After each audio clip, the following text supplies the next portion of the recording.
প্রিয় দর্শক, আসসালামু আলাইকুম। গ্রিন নেচার 1971 ইউটিউব চ্যানেলের পক্ষ থেকে আজকে আমি এসেছি ঠাকুরগাঁও বিমানবন্দরে। বিশাল সেই একটি ব্রিটিশ আমলে নির্মিত একটি এয়ারফিল্ড, যেটি বিমান ঘাঁটি হিসেবে এটি একসময় চালু ছিল এবং এটি দ্বিতীয় বিশ্বযুদ্ধের সময় সম্ভবত এই এয়ারপোর্টটি ব্যবহার হয়েছিল। তো এই এয়ারপোর্টটি দীর্ঘদিন যাবত ব্যবসায়িকভাবে আপনার কমার্শিয়ালভাবে এটি বিমান ওঠানামা বন্ধ রয়েছে। তো আমরা এখন স্থানীয় মানুষদের কাছ থেকে জানতে পেরেছি এবং যতটুকু আমরা এটার তৎপরতা দেখেছি যে বেসামরিক বিমান চলাচল কর্তৃপক্ষ, বাংলাদেশ সেনাবাহিনী, বাংলাদেশ বিমান বাহিনী এই এয়ারপোর্টটি নিয়ে কাজ করে যাচ্ছেন।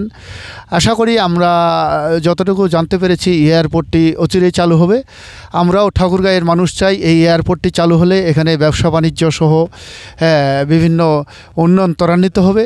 তো এই পর্যায়ে আমরা কথা বলছি এখানকার একজন স্থানীয় ব্যক্তির কাছ থেকে। ভাই, এই এয়ারপোর্ট সম্পর্কে কি জানেন? এই এয়ারপোর্টটা দীর্ঘ যাবৎ বন্ধ ছিল বা এখন চালু করার জন্য নিয়োগ নিয়েছে সবাই। ইনশাল্লাহ তো খুব শীঘ্রই এয়ারপোর্টটা চালু হবে। চালু হলে আমাদের ব্যবসা বাণিজ্য ভালো হবে বা আমাদের যাতায়াত সুবিধা হবে। তিনি বললেন আমাদের যাতায়াত আসলে ঢাকা থেকে ঠাকুরগাঁ প্রায় 500 কিলোমিটার রাস্তা। এই দীর্ঘ যারা বিত্তবান অর্থশালী মানুষ রয়েছেন তাদের তো টাকার কোনো অভাব নাই।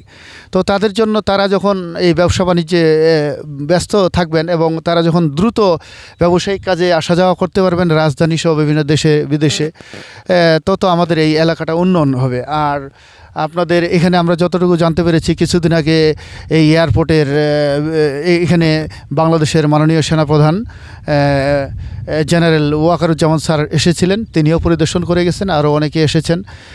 তো এয়ারপোর্টটি দেখেন একেবারে লম্বা। কতটুকু ওইদিকে ভাইয়া?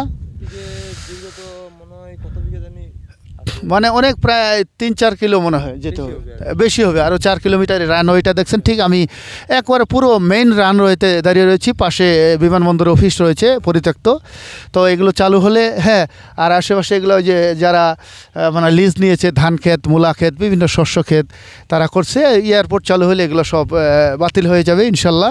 আমরাও চাই এইটা আমাদের ঠাকুরগাঁওবাসীর দীর্ঘদিনের প্রাণের দাবি, তাই না?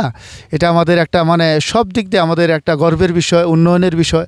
বিশেষ করে উন্নয়নটা বেশি দরকার, কারণ উত্তরাঞ্চল অনেক কিছু উৎপাদন হয়, শাক সবজি উৎপাদন হয়, তারপর বড় বড় ব্যবসা বাণিজ্য চালু হয়েছে, বিভিন্ন কলকারখানা প্রতিষ্ঠিত হয়েছে, তাই না?